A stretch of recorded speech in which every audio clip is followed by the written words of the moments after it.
Raise your hand in the radio audience if you're not driving. If you think that everything is at 100% peak optimal conditions when it comes to your physical fitness, and then put your hand down because you're lying.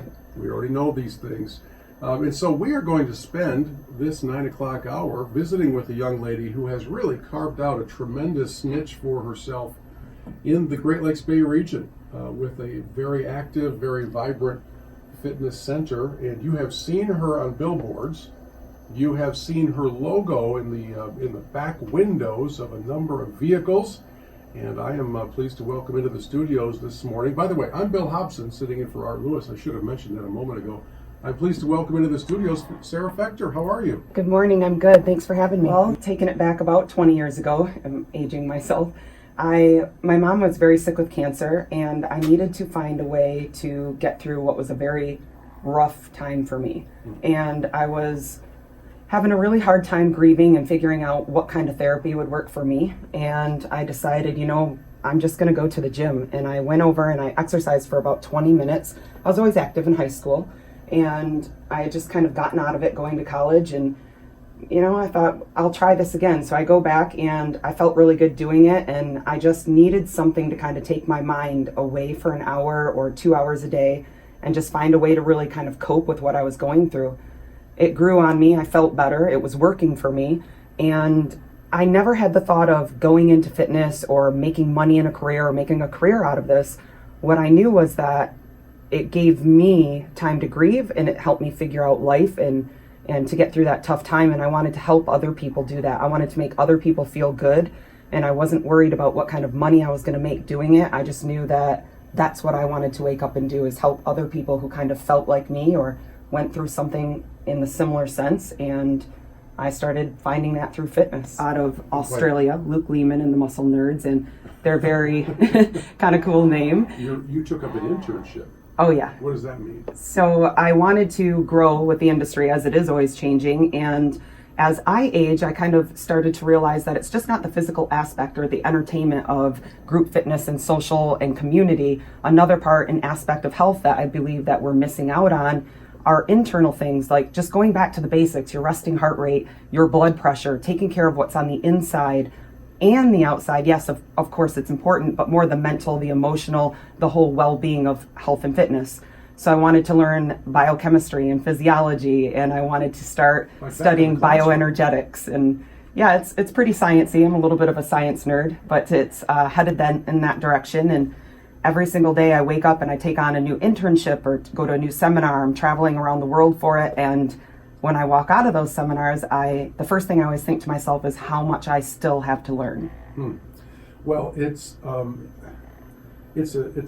industry that has an intimacy to it. And here's what I mean by that. Here in the Great Lakes Bay region, in fact, just a moment ago, someone came in and gave you a hug here at the station, and I know there are some other folks here that work out at your place because they can make a personal connection. And I'm sure you can go to a generic fitness outlet. There's the long-term results, and instead of kind of this fast-paced society that we're used to, and I get into a bikini in 2 weeks, and then you just end up on this hamster wheel of 2 weeks in the gym, vacation, the pounds come back on, and then 2 more weeks in the gym, and it's just kind of this never-ending cycle.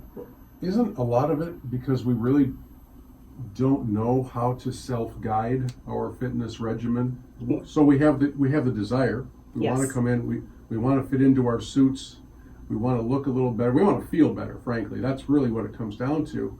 And so we'll say it's time to go to the gym. And then you walk in the doors and you look around and you see a lot of equipment. You see a lot of people doing things, but unless somebody helps guide you, it seems like it's going to be a really difficult task to undertake on your own.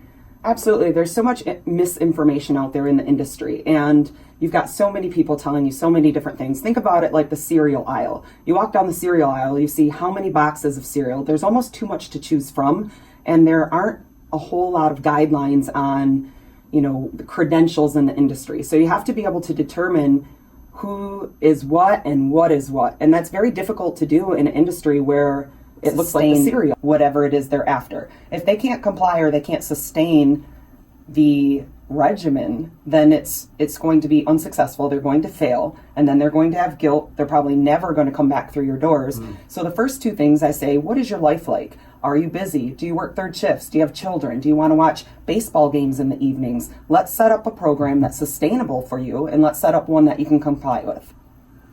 Okay, let's go through some of the specifics that I've not done. Okay. I believe it or not, and try to contain your laughter when I say this, but I have spent a fair amount of time in gyms and in fitness-oriented, dedicated time. I hope doesn't look like I'm just flat out lying to you, but once in a while. It's barrier to entry. It's definitely the most difficult step. I think reaching out and maybe even just having a conversation takes a lot of that intimidation away. Stopping by the studio, coming in, taking a tour, meeting the staff, understanding that we're humans, we're professionals, and just understanding that there are zero expectations. So you walk in and every single person comes from a different background. They have a different history. Maybe you've been an athlete in the past. Maybe you've been sedentary your entire life.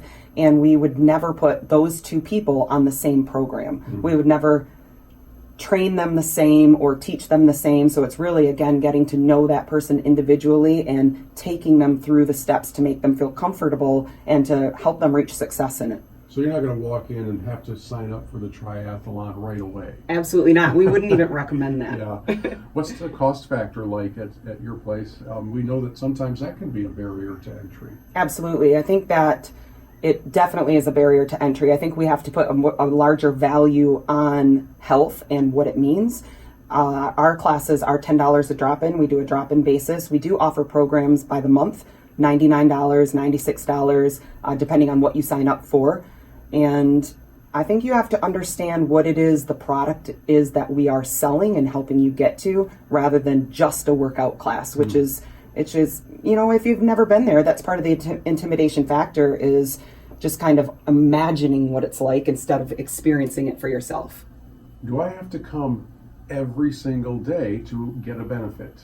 Absolutely not. Wouldn't recommend cardiovascular work, which I think is definitely undervalued in the industry. So people want to come and they want to lift weights and they want to get strong. Well, your heart is also a muscle. You can find different ways to work that muscle, spinning being one of them. Specifically in Michigan, we have a lot of runners. Runners, they're kind of addicted. You hear about that runner's high. I've personally never experienced it, but during half of the year, they can't get outside, they can't get outdoors, and they can't run. So spinning offers a similar type of endurance training.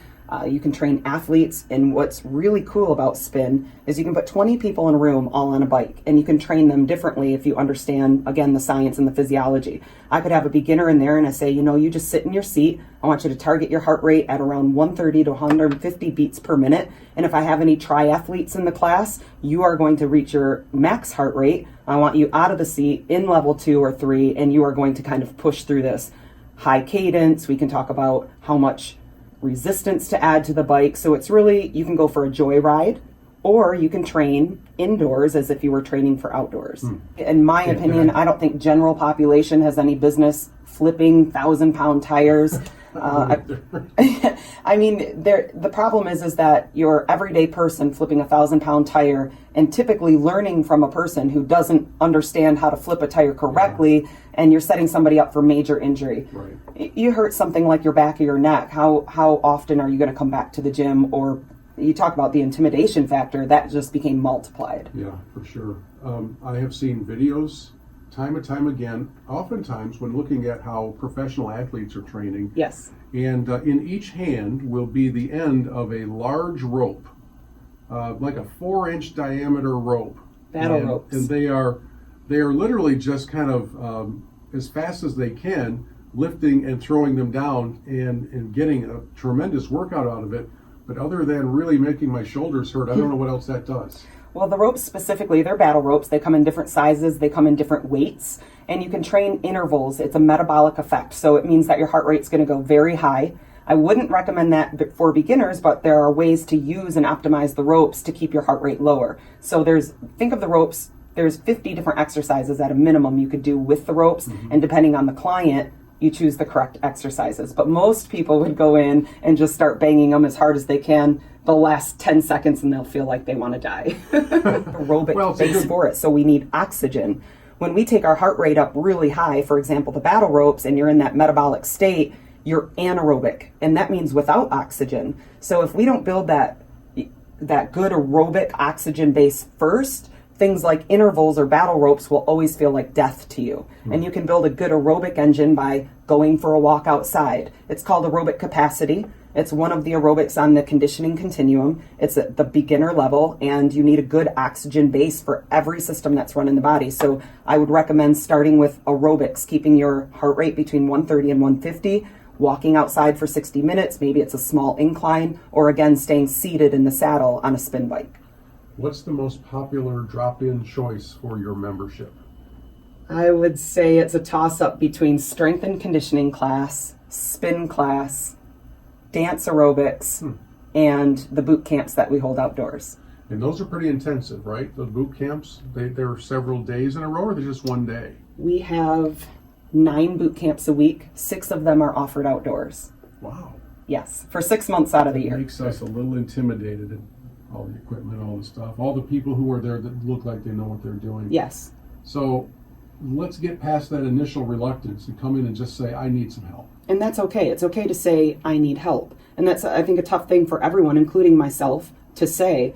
But it really takes the pressure off. If you just say, hey, will you check on what it is I'm doing and give me your thoughts on this? It really just relieves the pressure. It's okay to not know what you're doing. There are times when you're working out with all good intentions and you're doing it wrong. And me as well. You too? Mm-hmm. I'm still learning. What? I'm better at it, but I still learn. Yeah. I still get corrected. I have mentors. I learn from people. I ask questions. And it's okay not to know. You'll never know everything. And if you wait till you know everything, you're probably not going to have very much time left to do it. Right.